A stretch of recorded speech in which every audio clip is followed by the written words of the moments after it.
Hello student, मेरा नाम है नीलेश जंगेल और आपका बॉन्ड केमिस्ट्री में स्वागत है। ठीक है, आज मैं पढ़ाने वाली हूँ हाइब्रिडाइजेशन। ये वीडियो फर्स्ट सेकंड थर्ड में बनेगा। ठीक है, तो फर्स्ट हम हाइब्रिडाइजेशन को आज डिस्कस करेंगे, है ना। तो हाइब्रिडाइजेशन क्या है? जब क्या होता है, इंटरमिक्सिंग ऑफ एटॉमिक ऑर्बिटल ना, जिसकी एनर्जी क्या है, लगभग सेम है ना, जिसकी एनर्जी क्या है, लगभग सेम है, वो क्या करता है, इंटरमिक्स होगा और इंटरमिक्स होकर एक न्यू हाइब्रिड ऑर्बिटल बनाएगा।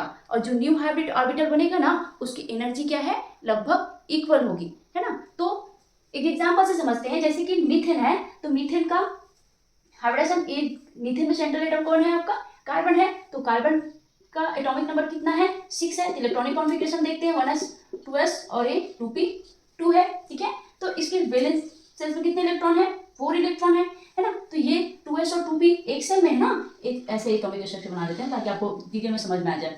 ये आपका 2 और यहाँ पे कितने इलेक्ट्रॉन है, 4 है। ठीक है, फर्स्ट सेल में कितने हैं, 2 है। सेकंड सेल में कितना है, 4 है ना।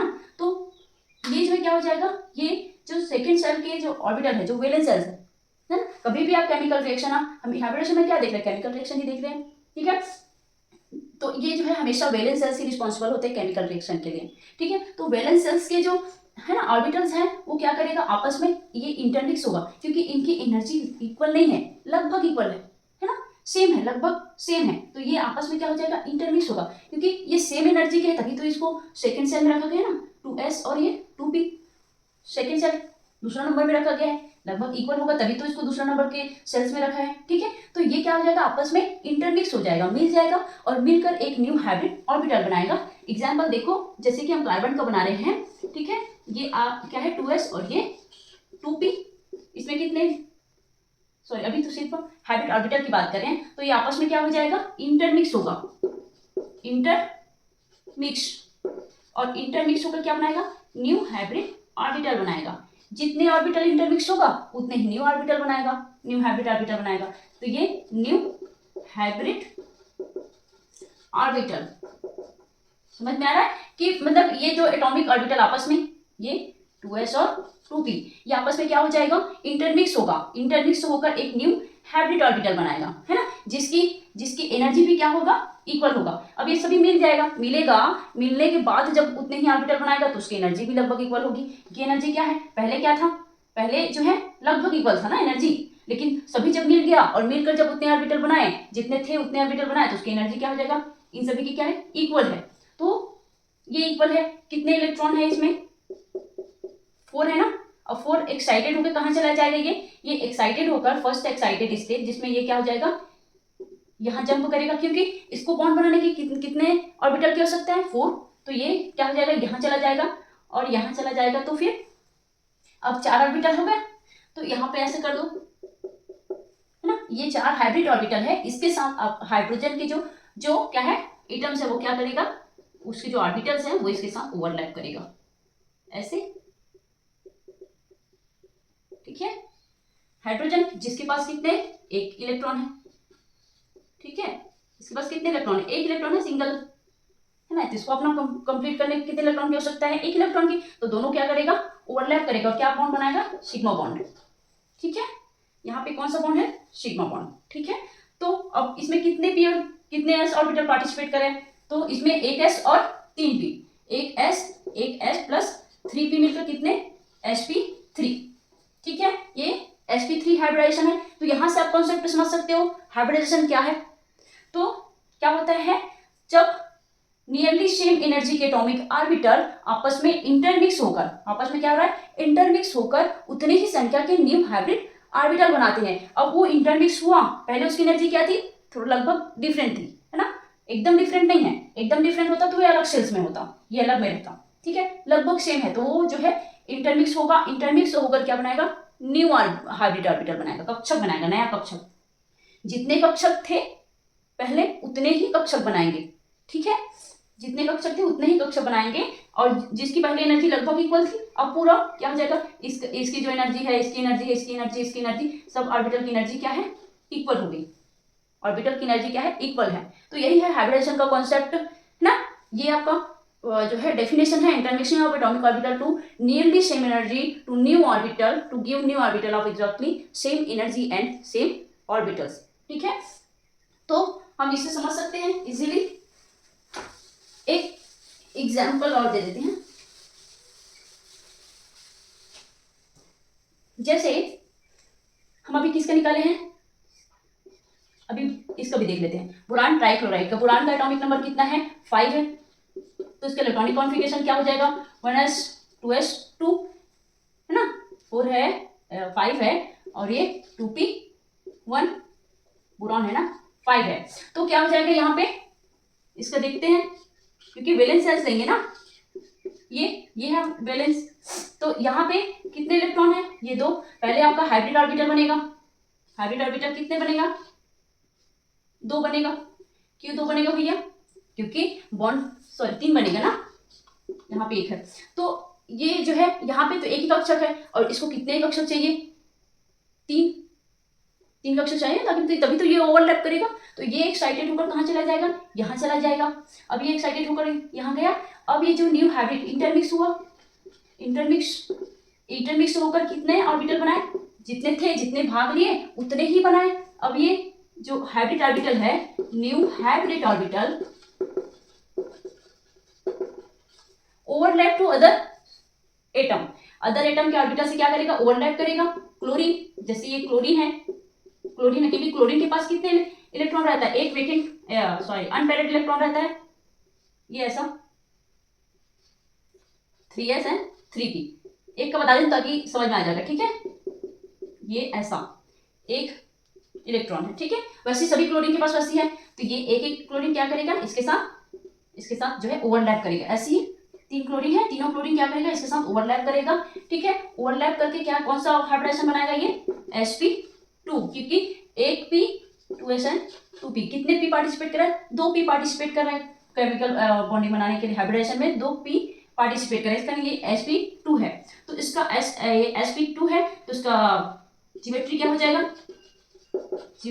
जाएगा, ट्राइंगुलर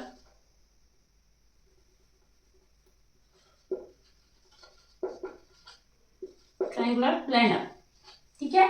और इसको बॉन्ड एंगल क्या हो जाएगा, 120 डिग्री। जैसे कि ये है बोरॉन है, ये क्लोरीन है, तो इनके बीच में जो बॉन्ड बनेगा ना वो 120 अंश का होगा, ठीक है। तो ज्योमेट्री आपका ट्राइंगुलर प्लेनर है, लेकिन सेप आपका ट्राइंगुलर प्लेनर है, वो कैसे पता चलेगा, ज्योमेट्री इज नॉट जो है सेप, ज्योमेट्री उसका सेप नहीं बताता, वो जो है उसका जो है इलेक्ट्रॉन की व्यवस्था बताता है। ज्योमेट्री इलेक्ट्रॉनों की व्यवस्था बताता है, नॉट कि ये जो है बोरॉन ट्राइक्लोराइड है तो इसका स्ट्रक्चर भी ऐसा होगा। ये कौन डिसाइड करता है, बॉन्ड पेयर, मतलब कि इस बोरॉन के साथ कितने एटम जुड़े हुए हैं, कितने एटम भाग लिए as a chemical reaction, as a covalent bond, as a जो है जो भी आपका बॉन्ड बन रहा है, ठीक है। तो बॉन्ड पेयर कितने हैं वो डिसाइड करेगा। तो इसमें आपका बोरॉन 3 है, हाइब्रिडाइजेशन क्या है, 3 है। अब हाइब्रिडाइजेशन 3 है, तो हाइब्रिडाइजेशन में 3 है, मतलब कि यहाँ पे 3 बॉन्ड बन रहा है, तो आपका शेप भी क्या हो जाएगा, शेप भी आपका ट्रायंगुलर प्लेनर होगा। क्यों होगा, क्योंकि पूरा बॉन्ड बना रहा है। अगर एक भी लोन पेयर प्रेजेंट रहता तो ज्योमेट्री और शेप दोनों, मतलब कि ज्योमेट्री तो वही रहेगा, शेप चेंज हो जाएगा, ठीक है। वो आगे आप समझोगे। अभी तो खैर अभी बिना लोन पेयर वाला पूरा केमिकल बॉन्ड, जिसमें आपका बॉन्ड पेयर वाला ही हम मॉलिक्यूल्स ले रहे हैं, ठीक है। आगे देखते हैं।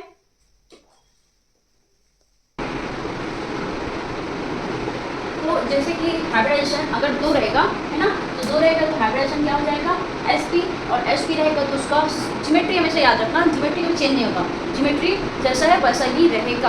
आपका शेप भले आपका चेंज होता है, ज्योमेट्री नॉट चेंज, ठीक है। तो अगर 2 है, हाइब्रिडाइजेशन का नंबर कितना आया, 2 आया, तो क्या हो जाएगा, हाइब्रिडाइजेशन का नंबर अगर 2 आया तो क्या हो जाएगा, वो ज्योमेट्री उसका लीनियर होगा। और शेप कब लीनियर होगा, जब इसमें कोई भी बॉन्ड लोन पेयर प्रेजेंट नहीं होगा, ठीक है। जैसे एग्जांपल के लिए आपका BeCF2 है, बेरिलियम डाइक्लोराइड है, ये एग्जांपल है। बॉन्ड एंगल हमेशा याद रखना, है ना। अगर वो शेप बॉन्ड एंगल किसके ऊपर डिपेंड करेगा, शेप के ऊपर। जो शेप रहेगा उसके अकॉर्डिंग बॉन्ड एंगल चेंज हो जाता है, ठीक है। अगर लीनियर है तो आपका क्या हो जाएगा, बॉन्ड एंगल 180 डिग्री का, 180 अंश का।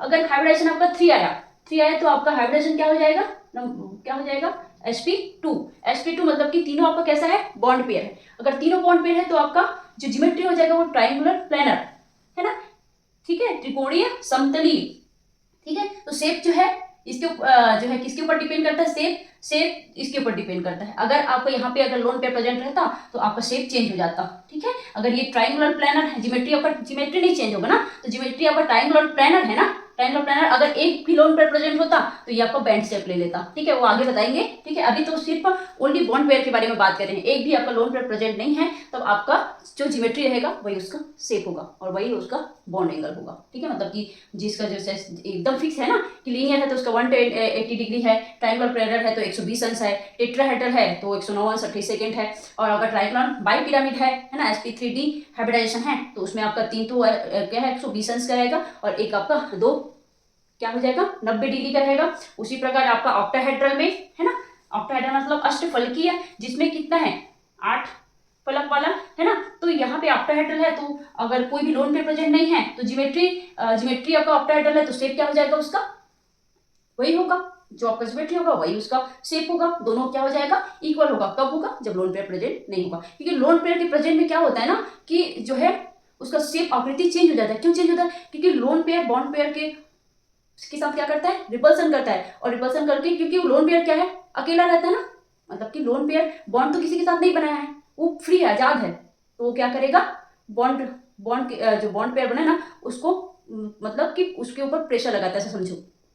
कैसे समझो, प्रेशर लगाता है, वो उसको दबाता है या उसके ऊपर बल लगाता है, ठीक है। उसको नीचे की ओर ढकेलता धंसता जाता है, जिसके कारण उसका जो बॉन्ड एंगल है वो चेंज हो जाता है। कब चेंज होगा जब लोन पेयर प्रेजेंट रहेगा तो, ठीक है। और शेप भी चेंज हो जाएगा, ठीक है। अगर टेट्राहेड्रल की बात करें तो टेट्राहेड्रल में क्या है आपका 4 हेड वाला चतुष्फलकीय, जिसका एग्जाम्पल ये आपका कार्बन टेट्राक्लोराइड है, मीथेन है, ठीक है। इसका बॉन्ड एंगल इतना रहता है। ट्राइगोनल बाइपिरामिड की बात करें तो आपका ये आपका त्रिकोणीय बाइपिरामिड द्विपिरामिड है, ठीक है, जिसमें 3 आपका 1 कितने का होता है 120 का होता है और ये 90 डिग्री का होता है ऊपर नीचे, ठीक है। इसका एग्जाम्पल ये है। फिर ऑक्टाहेड्रल समय में भी बताई थी, ऑल 90 डिग्री, इसमें 3 आपका 120 और 2 आपका 90 डिग्री का है, ठीक है। एक और है उसको भी देख लो।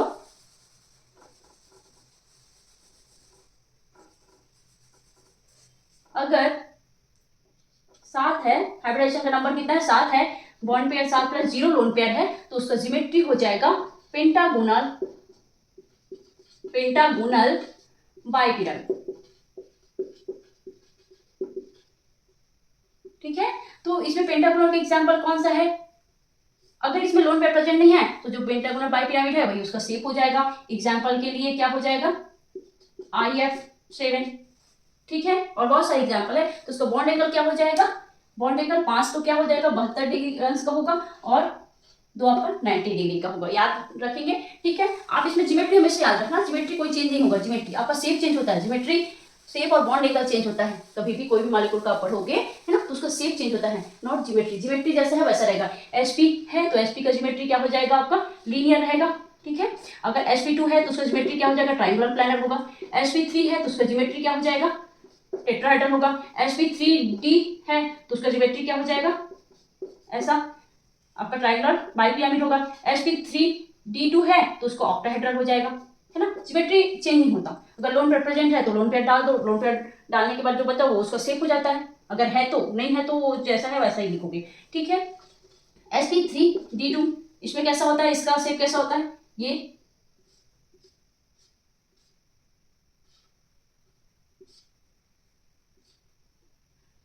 ऐसे और एक ऐसे आता है, ठीक है। तो ये क्या हो जाएगा आपका पेंटागोनल, ठीक है। तो पेंटागोनल आपका द्विपिरामिड, ठीक है। इतना आपका कॉन्सेप्ट इतना समझ में आया। अब मैं एक फॉर्मूला देती हूँ जिसके अकॉर्डिंग आप किसी भी जो है मॉलिक्यूल्स का उसका हाइब्रिडाइजेशन निकाल सकते हो। एक फॉर्मूला है हाइब्रिडाइजेशन इज इक्वल क्या हो जाएगा नंबर ऑफ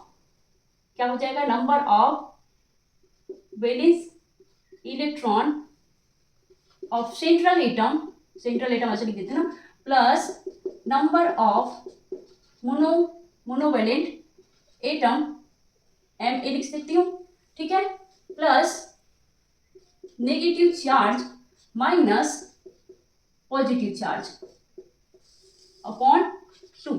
ये फॉर्मूला है, इस फॉर्मूला के अकॉर्डिंग है ना आप बना सकते हो, ठीक है। तो यहाँ पे नंबर ऑफ मोनोवैलेंट एटम का मतलब है हाइड्रोजन एलिमेंट्स आपका क्लोरीन, फ्लोरीन, ब्रोमीन, आयोडीन, ठीक है। ये है मोनोवेलेंट एटम की, मतलब ठीक है, जैसे एक सेंट्रल एटम से जो अटैच रहेगा मोनोवेलेंट एटम, तो उसकी संख्या अगर उस कॉम्प्लेक्स में, जैसे कि मैं बात करूं इसका, तो यहाँ पे 2 नेगेटिव चार्ज है, तो जितना अगर नेगेटिव चार्ज जुड़ा है, जितना जुड़ा है उसको उतना प्लस कर देना। और पॉजिटिव चार्ज मान लो यहाँ पे है ना, अगर मान लो यहाँ पे कोई पॉजिटिव चार्ज जुड़ा है जैसे कि NH4, तो यहाँ पे जितना जुड़ा है, जैसे कि यहाँ पे एक जुड़ा है तो एक आप क्या कर दोगे, माइनस कर दोगे, मतलब जस्ट अब उल्टा, अगर प्लस रहेगा तो उसमें उतना ही माइनस करोगे और जितना माइनस रहेगा उसमें उतना ही प्लस करोगे। अब देखते हैं इस तरीके से एक एक का निकालते हैं हाइब्रिडाइजेशन, ठीक है। जैसे sp का हमें कैसे पता चलेगा कि sp2 है, ये कैसा हाइब्रिडाइजेशन है, तो इसके अकॉर्डिंग आप चलो, ठीक है, hybridization number of central atom, तो इसका क्या हो जाएगा, वैलेंस इलेक्ट्रॉन का सेंट्रल कितना है, ये 4 है ना, तो 2 और 2, मतलब कि इसके लास्ट सेल में कितने इलेक्ट्रॉन है, 2 इलेक्ट्रॉन है, तो 2 कर दो, plus number of monovalent atom है, क्लोरीन है, कितने हैं, 2 है, और कुछ जुड़ा है यहाँ पे पॉजिटिव नेगेटिव है, नहीं है, कितना कर दोगे, 2 के साथ क्या हो जाएगा, 4/2, 2 2 2 4, तो हाइब्रिडेशन कितना आया, 2 आया। अब 2 आया तो सड़क से याद आ जाएगा, है ना, कि ये sp हाइब्रिडाइजेशन है, और sp हाइब्रिडाइजेशन है तो उसका ज्योमेट्री क्या हो जाएगा, लीनियर हो जाएगा, ठीक है, याद रखना ना। अब जैसे कि ये b, तो इसमें ज्योमेट्री क्या हो जाएगा, लीनियर, तो आपको इसे आप ज्योमेट्री बता दिए लीनियर, शेप बता दिए, शेप क्या है, वो भी लीनियर है, ठीक है, उसका बॉन्ड एंगल बता दिए, ठीक है, बॉन्ड एंगल क्या है, 180 डिग्री का, और उसका ऑक्सीडेशन स्टेट बता सकते हो, बता सकते हो, उसका स्टेट बता सकते हो, बता सकते हो, स्टेट कैसा है आपका, गैसेस स्टेट, गैसेस स्टेट में है, ऑक्सीडेशन स्टेट -2 है, तो ये आपका +2 है, इतना सारा चीज बता दी आप एक ऑक्सीडेशन एक हाइब्रिडाइजेशन से आप इतने सारी चीजें बता दिए। अब आता है जैसे कि मान लो मैं इसका निकालूं BCF3, अब इसका निकालूं तो इसके लिए भी वही नंबर ऑफ वैलेंस, तो बोरान का क्या है, आपको वैलेंस इलेक्ट्रॉन पता होना चाहिए ना, एटॉमिक नंबर पता होना चाहिए, प्लस उसका वैलेंस इलेक्ट्रॉन कितना है वो पता होना चाहिए, तभी आप निकाल पाओगे, ठीक है। 2 2s2 एंड 2p1, कितने हैं इसके लास्ट में, कितने इलेक्ट्रॉन, 3 इलेक्ट्रॉन है, तो डाल दो भैया 3, प्लस मोनोवेलेंट एटम है फ्लोरीन मोनोवेलेंट एटम है, कितने हैं, 3 है, अब कितने, 2 से भाग दे दो, क्या हो जाएगा, 6/2, 2 एकम 2, 2 तिया 6, हाइब्रिडाइजेशन कितना आया, 3 आया, अब 3 आया तो सड़क से याद आ जाएगा आपका sp3 है, सॉरी sp2 है, अब sp2 है तो उसका ज्योमेट्री आपको याद आया होगा, ज्योमेट्री पहले बनाना, ठीक है, ज्योमेट्री बन गया, किसका है, बोरॉन का है ना, अब ज्योमेट्री बन गया, अब देखोगे कि इसमें 3 हाइब्रिडाइजेशन आया है, 3 बॉन्ड बना है, तो ये 3 बॉन्ड आपका बॉन्ड पेयर है, लोन पेयर, यहीं से पता चल जाएगा, अगर सराउंडेड एटम कितना है, 3 है, तो 3 और 3, सराउंडेड एटम कितना है, 3 है, और 3 आपको बॉन्ड बनाया है, मतलब कि तीनों कैसा है आपका, कैसा है, बॉन्ड पेयर है, और इसके बीच में कितने डिग्री है, 120 अंश का, ठीक है, बॉन्ड एंगल 120 है, आपका ज्योमेट्री बता सकते हैं, ज्योमेट्रियल शेप क्या हो जाएगा, ज्योमेट्रियल शेप इक्वल क्या हो जाएगा, geometry shape trigonal plane, clear, यहां से समझ में आया। अब देखते हैं sp,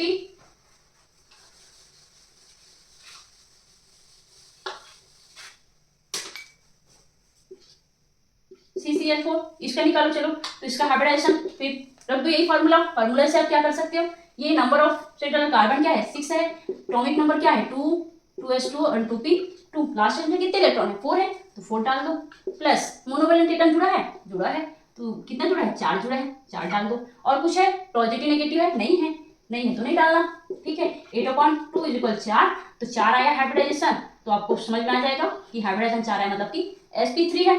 अब आप यहाँ पे देखोगे कि ये सेंट्रल एटम से कितना बॉन्ड बना है, यहाँ पे हाइब्रिडाइजेशन ही बताता है कि बॉन्ड बनाया है, अब ये बॉन्ड आपका लोन पेयर भी हो सकता है, बॉन्ड पेयर हो, लेकिन सभी 4 आपका क्या है, चारों 4 आपका बॉन्ड यहाँ पे दिख रहा है ना, कि क्लोरीन के साथ जुड़ा है, मतलब कि चारों क्या है आपका बॉन्ड पेयर है, क्योंकि लोन पेयर शो नहीं होता ना, तो आपका 4 है, मतलब कि sp3 है, sp3 है, तो ज्योमेट्री क्या हो जाएगा, टेट्राहेड्रल, टेट्राहेड्रल का स्ट्रक्चर कैसा होता है, ऐसा, ये क्या है आपका chlorine carbon, chlorine chlorine chlorine, ऐसा, ठीक है, ये टेट्राहेड्रल है, शेप भी क्या हो जाएगा, शेप भी सेम टेट्राहेड्रल, बॉन्ड एंगल क्या हो जाएगा,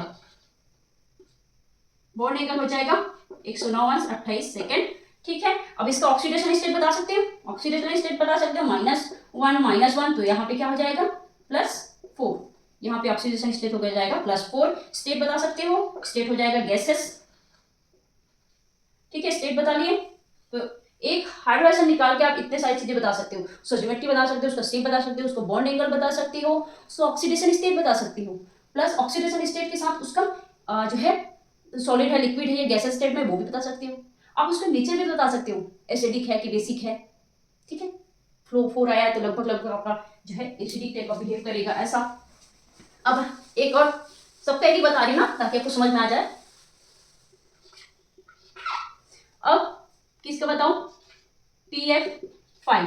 तो इसमें क्या है, फास्फोरस कितना होता है, एटॉमिक नंबर 15, 15 तो 2, 2s2, 2p6, 3s2 and 3p कितना हो जाएगा 3, 3p3 होता है ना, 2 8 5 ऐसा होता है, ठीक है। तो कितना लास्ट शेल में कितने इलेक्ट्रॉन है, 5 है, 5 वैलेंस इलेक्ट्रॉन प्लस क्या हो जाएगा, कितना मोनोवैलेंट एटम जुड़ा है, तो 5 है, तो 5/2 कर दो, कितना हुआ 10/2, 2 2 5 10। हाइब्रिडाइजेशन 5 आया, मतलब कि आपको सराग से याद आना चाहिए कि हाइब्रिडाइजेशन 5 मतलब कि sp3d है, 3p 1s मतलब 4 और 1d मतलब कि 5, ठीक है। अब sp3d है तो आपको ज्योमेट्री आपको तत्काल पता चल जाना चाहिए, ठीक है। ज्योमेट्री क्या हो जाएगा ऐसा, ज्योमेट्री क्या हो जाएगा आपका ट्राइंगुलर प्लेनर होगा। अब ट्राइंगुलर प्लेनर है तो यहाँ पे आपका ये फास्फोरस है, कितना फ्लोरीन जुड़ा है उसको डाल दो भैया, ये फ्लोरीन जुड़ा है, ये ठीक है फ्लोरीन, ठीक है। ये आपका एक ही प्लेन में रहेगा और एक उसको परपेंडिकुलर आपका 90 डिग्री का बनाएगा, 90 डिग्री, ये आपका 120 डिग्री बनाएगा, सो ये 120 डिग्री का बनाएगा, ठीक है। समझ में आया यहाँ पे। अब इसका भी बॉन्ड एंगल इतना है, आपका स्टेट बता सकते हो कौन सा स्टेट है, प्लस गैस स्टेट और क्या बता सकते हो, phosphorus is a positive charge है ना, तो इसका नेचर कैसा हो जाएगा, एसिडिक नेचर का हो जाएगा, ठीक है। तो इतने सारी चीजें बता सकते हो आप। अब क्या बताओगे आप, अब लेते हैं सल्फर का SF6 है ना, सल्फर में कितना होता है 16 होता है, तो यहाँ पे कितना आ जाएगा 4 आ जाएगा, तो यहाँ पे क्या आ जाएगा 6। तो लास्ट में इसका इलेक्ट्रॉनिक कॉन्फ़िगरेशन इतना, तो वैलेंस में कितने इलेक्ट्रॉन है 6 है, 6 है तो क्या हो जाएगा 6 प्लस क्या हो जाएगा नंबर ऑफ मोनोवैलेंट एटम कितने हैं 6 है, तो 6/2 कितना आ गया 12/2, 2 2 छक्के 12 6। अब 6 आया तो आपको तुरंत पता चल जाना चाहिए कि ये क्या है आपका sp3d2 है। sp3d2 है तो आपको सराग से याद आना चाहिए कि ज्योमेट्री क्या हो जाएगा, ज्योमेट्री क्या हो जाना चाहिए ऑक्टाहेड्रन, तुरंत पता होना चाहिए ना आपको, देखते ही आप पता लगा लो, ज्योमेट्री आप पढ़ लो, वो चेंज नहीं होता, शेप चेंज होता है, ठीक है। तो क्या हो जाएगा, किसका बना रहे हैं सल्फर का, तो ये फ्लोरीन, ये फ्लोरीन, फ्लोरीन, फ्लोरीन, फ्लोरीन और ये फ्लोरीन, ठीक है। शेप भी वही होगा, ज्योमेट्री होगा शेप। अब सबके बीच बॉन्ड एंगल और कितना है 90 डिग्री, ठीक है। स्टेट बता दो कैसा स्टेट, नेचर क्या है आपका प्लस कितना है 6 है, +6 है स्टेट, ऑक्सीडेशन स्टेट +6 है तो क्या हो जाएगा वो एसिडिक नेचर का हो जाएगा, +6 एसिडिक नेचर का, और स्टेट भी बता दिए, ठीक है। तो इतने सारे बातें बता दिए हाइब्रिडाइजेशन निकाल के, ठीक है। अब देखते हैं एक और लास्ट IF, मोनोवैलेंट एटम जुड़ा है उसको लेके बता रहे हैं ना, अभी कोई भी आपका जो है क्या लोन पेयर प्रेजेंट नहीं है, ठीक। अब इसका निकालते हैं, आयोडीन का कितना होता है 53 होता है उसका एटॉमिक नंबर, तो लास्ट में कितना 2 8 18 80 और लास्ट में कितना इलेक्ट्रॉन है, कितना है 7 है, ठीक है। तो लास्ट में कितना इलेक्ट्रॉन है 7 है, तो 7 डाल दो, ठीक है, आप निकाल के देख लेना। तो ये 7 7 प्लस मोनोवैलेंट एटम कितना जुड़ा है 7 जुड़ा है, तो 7 डाल दो, 2 कितना हो जाएगा 14/2, 2 2 7 14। अब हाइब्रिडाइजेशन 7 आया मतलब कि आपको पता चल जाएगा, आपको पता लग गया कि ये कौन सा हाइब्रिडाइजेशन है, तो sp3d3 है, sp3d3 है तो आपको ज्योमेट्री तुरंत फटाक से याद होना चाहिए कि ज्योमेट्री sp3d3 है, तो ज्योमेट्री क्या हो जाएगा उसका पंचभुजीय द्विपिरामिड, ये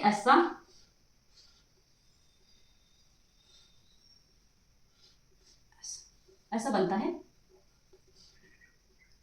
3 4 5 और एक ऐसा परपेंडिकुलर बनता ऐसा होता है ऐसा पंचभुजीय द्विपिरामिड। तो यहाँ पे आपका fluorine fluorine fluorine fluorine fluorine और ये फ्लोरीन, ये फ्लोरीन और ये आई है, ठीक है। तो ये आप इतना सारा चीजें आपको पता चल गया।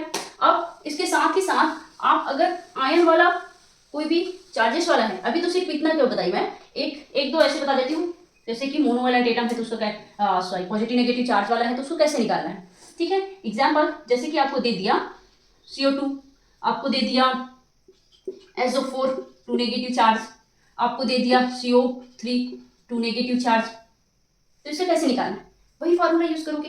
कार्बन का कितना है 4 है, तो लास्ट शेल में कितने इलेक्ट्रॉन है 4 है, 2 और 4 6 है, कार्बन का एटॉमिक नंबर 6 है, तो लास्ट में कितने हैं 4 है। 4 प्लस कितना है, कुछ है यहाँ पे, कुछ मोनोवैलेंट एटम है नहीं है, कोई आपको पॉजिटिव नेगेटिव चार्ज नहीं है, तो कुछ नहीं डालना। अब क्या करना, 2 से 2 एकम 2, 2 दूनी 4, अब 2 आया, हाइब्रिडाइजेशन 2 आया, तो समझ लो क्या है आपका sp, ठीक है। हाइब्रिडाइजेशन 2 आया तो sp एक S और एक p, ठीक है। अब sp आया तो आप ज्योमेट्री बता सकते हो, ज्योमेट्री क्या हो जाएगा, sp आया तो लीनियर, ठीक है। अब लीनियर है, ज्योमेट्री लीनियर है, तो उसका शेप क्या हो जाएगा, शेप भी हो जाएगा लीनियर। उसका ऑक्सीडेशन स्टेट, उसका एसिडिक नेचर निकाल सकते हो इजीली, और उसका बॉन्ड एंगल, बॉन्ड एंगल क्या हो जाएगा, देखो यहाँ पे sp निकाले ना, तो कार्बन जो है ऐसे ऑक्सीजन के साथ जुड़ा। अब ऑक्सीजन, अब कार्बन कितने बॉन्ड से जुड़ा होता है, 4 बॉन्ड, 2 यूज हो गए, 2 ऐसा पाई बॉन्ड बना लेगा, ठीक है। ये है कार्बन का स्ट्रक्चर, ठीक है। अब 2 नेगेटिव है, 2 नेगेटिव है, तो यहाँ पे +4 हो जाएगा, ऑक्सीडेशन स्टेट +4 हो जाएगा, नेचर एज अ एसिडिक, है ना। स्टेट क्या हो जाएगा, स्टेट गैसेस स्टेट, स्टेट बता सकते हो ना, अवस्था, गैसीय अवस्था में है। बॉन्ड एंगल क्या हो जाएगा, अब आपका sp है तो बॉन्ड एंगल याद रखना 180 डिग्री। इतना सारी चीजें आप पता लगा लिए। अब इसका देखते हैं सल्फर का, सल्फेट का, तो इसमें सल्फर का एटॉमिक नंबर क्या है, 16 है, 2 8 6, तो वैलेंस चार्ज में कितना इलेक्ट्रॉन है, 6 है। हाइब्रिडाइजेशन निकाल रहे हैं ना, यही इसी फॉर्मूला को लेकर। नंबर ऑफ मोनोवैलेंट एटम है, इसमें नहीं है। पॉजिटिव चार्ज है, नहीं है। नेगेटिव चार्ज है, कितने हैं नेगेटिव चार्ज, 2 है, तो जितने नेगेटिव चार्ज उतना प्लस कर देना, 2 नेगेटिव चार्ज है तो 2 आप प्लस कर दो, फिर 2 से भाग दे दो, कितना हुआ 8/2, 2 एकम 2, 2 चौके 8, तो हाइब्रिडाइजेशन कितना आया 4 आया, तो आपको तुरंत पता लग जाना चाहिए कि हाइब्रिडाइजेशन 4 आया तो sp3 है। अब sp3 है तो आपको ज्योमेट्री भी पता चल जाना चाहिए, ज्योमेट्री क्या हो जाएगा, टेट्राहेड्रल, टेट्राहेड्रल होगा ना, ज्योमेट्री क्या हो जाएगा इसका, टेट्राहेड्रल। S, ये सल्फर है तो टेट्राहेड्रल, ज्योमेट्री sp3 है तो याद रखना टेट्राहेड्रल ही होगा, उसका शेप आप बताओगे बाद में। ज्योमेट्री आपका टेट्राहेड्रल कितना है, SO4 2 नेगेटिव चार्ज, ठीक है। तो ये ऑक्सीजन जोड़ दो पहले, कितना है ऑक्सीजन, 4 है ऑक्सीजन, ठीक। अब सल्फर के पास कितने वैलेंस इलेक्ट्रॉन है, 6 है, तो 6 बॉन्ड बनाएगा ना वो, 4 तो बन गया, तो 2 यहाँ और 2 यहाँ, कितना हुआ 4, 5 और 1 6 बॉन्ड बनाया। अब इसमें क्या है, 2 नेगेटिव चार्ज है, तो एक यहाँ पे, एक इस ऑक्सीजन पे, ठीक है। ऐसे भी बना सकते हैं, और ये इसको ऐसे करके ऐसे भी बना सकते हैं, समझ में आया, ठीक है। या इसमें ऐसे नेगेटिव चार्ज डाल सकते हो, 2 नेगेटिव चार्ज ऑक्सीजन के ऊपर, तो 2 नेगेटिव चार्ज डाल सकते हो। वैसे ही आपका इसका भी बना सकते हो, क्या हो जाएगा इसका, क्या हो जाएगा, कार्बन का 4 है तो यहाँ पे 2 4, ठीक है, 6 है ना, सॉरी 6 है, तो यह कार्बन का 6 है, ठीक है। तो हाइब्रिडाइजेशन क्या है, इसका निकाल रहे हैं ना इसका, तो इसमें कितना है 4 प्लस कितने नेगेटिव चार्ज है, एक नेगेटिव चार्ज, 2 नेगेटिव चार्ज है, 2 जोड़ दो, कितना हो गया 4 और 2 6, 6/2, 2 एकम 2, 2 तिया 6, तो हाइब्रिडाइजेशन कितना आया, कितना आया हाइब्रिडाइजेशन, 3 आया, 3 आया तो तुरंत पता चल जाना कि ये आपका sp3 है। अब sp3 है तो इसका कैसा बनता है, आपको याद है, ट्रायंगुलर प्लेनर बनता है। ये यहाँ पे कार्बन आ गया, शपाक से चिपक गया, ये ऑक्सीजन। अब कार्बन कितने बॉन्ड से जुड़ा होता है, इसकी वैलेंसी कितनी है 4 है ना, तो 4 बॉन्ड बनाएगा ये, एक ऑक्सीजन के साथ, और आपका 2 नेगेटिव चार्ज है ना, तो 2 इसके साथ, एक क्योंकि ऑक्सीजन 2 बॉन्ड से जुड़ा होता है, ठीक है, और कार्बन आपका 4 बॉन्ड के साथ। तो ज्योमेट्री आपका कैसा हो गया, इसका ज्योमेट्री आपका ट्रायंगुलर प्लानर हो गया, त्रिकोणीय समतली, और बॉन्ड एंगल आपका 120 अंश का हो गया। इसका शेप बता सको, शेप भी वही है जो ज्योमेट्री है, क्योंकि इसमें कोई लोन पेयर प्रेजेंट नहीं है, ठीक है। अब लोन पेयर प्रेजेंट नहीं है भैया तो वही शेप होगा। फिर उसके बाद आपको बॉन्ड एंगल, आपका त्रिकोणीय प्लानर है तो बॉन्ड एंगल 120 डिग्री। शेप बता दो, शेप बता सकते हो आप, उसका नेचर बता सकते हो, इसीलिए बता सकते हो, है ना।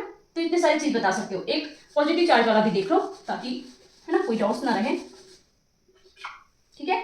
जैसे कि मान लो कोई कंपाउंड पॉजिटिव चार्ज वाला है, जैसे कि NH4 पॉजिटिव चार्ज, तो NH4 पॉजिटिव चार्ज के लिए क्या होगा, एंड नाइट्रोजन कितना है 7th है ना, तो 2 और 5 रहता है, तो वैलेंस चार्ज में कितने इलेक्ट्रॉन है? 5 इलेक्ट्रॉन, तो कर दो 5 लिया, हाइब्रिडाइजेशन 5 प्लस कितना मोल वैलेंट एटम है, कितना है, हाइड्रोजन है यहाँ पे है, कितना है 4 है। अब पॉजिटिव चार्ज के लिए क्या करना है? माइनस करना है। कितने पॉजिटिव चार्ज है? एक पॉजिटिव चार्ज, एक कर दो, तो ठीक है। अब हाइब्रिडाइजेशन निकालो, 5 4 9, 9 में से 1 गया 8, 8/2, तो 1 2 2 2 चौके 8, हाइब्रिडाइजेशन कितना आया? 4 आया। अब 4 आया तो क्या हो जाएगा? sp3, ठीक है, sp3 हुआ। यहाँ तक समझ में आया? यहाँ तक समझ में आया? sp3 हुआ तो sp3 हुआ तो याद रखना ये कैसा है? टेट्राहेड्रल है। तो टेट्राहेड्रल में कितने हाइड्रोजन है? इतने हाइड्रोजन है, नाइट्रोजन, और एक उसमें पॉजिटिव चार्ज है। समझ में आया ये? ठीक है, ये टेट्राहेड्रल है, ठीक है, ऐसे। तो समझ में आ रहा है? दिख रहा है ना? ऐसे बनाऊंगी तो समझ में आ रहा है। ये नाइट्रोजन है, तो नाइट्रोजन के साथ जुड़ा हुआ है एक पॉजिटिव चार्ज है, यहाँ भी डाल सकते हो, यहाँ भी डाल सकते हो, क्योंकि नाइट्रोजन यहाँ पे कौन रहा है? इसमें पॉजिटिव चार्ज है, ठीक है। तो यहाँ पे आप उसका ज्योमेट्री बता दो, ज्योमेट्री टेट्राहेड्रल है, शेप क्या है? टेट्राहेड्रल है। उसका बॉन्ड नेचर बता दो, सोनोवांस है ना, और उसका स्टेट भी बता दो, है ना, इजीली आप निकाल सकते हो। ऐसे ही बहुत सारे जो है मॉलिक्यूल्स का आप निकाल के देखना, आयंस का भी निकाल के देखना, निकल जाएगा इजीली, है ना। ये आपका किसके लिए है? जिसमें मैक्सिमम ये जितने भी कोवलेंट बॉन्ड बनता है ना, उसके लिए ज़्यादा, या उसमें कोई जो मॉलिक्यूल्स है उसमें लोन पेयर प्रेजेंट है, उसके लिए ये फॉर्मूला बहुत ही बेस्ट है, ठीक है। तो आप निकाल के देखिए। ये सिर्फ उसके लिए ना, कोऑर्डिनेट बॉन्ड के लिए ये फॉर्मूला यूज नहीं होता, ठीक है। कोऑर्डिनेट बॉन्ड इसके ऊपर डिपेंड नहीं करता, वो लिगेंड के ऊपर डिपेंड करता है कि ये कौन सा स्ट्रॉन्ग है, वीक है, ठीक है। वीबीटी के अकॉर्डिंग चलता है ना, वैलेंस बॉन्ड थ्योरी। यहाँ पे ये फॉर्मूला यूज करना, कोऑर्डिनेट बॉन्ड में ये वाला हाइब्रिडाइजेशन का फॉर्मूला यूज मत करना, ठीक है। Thank you. अगर किसी को कोई डाउट्स है या कोई क्वेश्चन है तो आप प्लीज़ कमेंट बॉक्स में कमेंट कीजिए, ताकि मुझे भी पता चले कि आप जो है समझ रहे हो, पढ़ रहे हो कि नहीं पढ़ रहे हो, ठीक है। Thank you.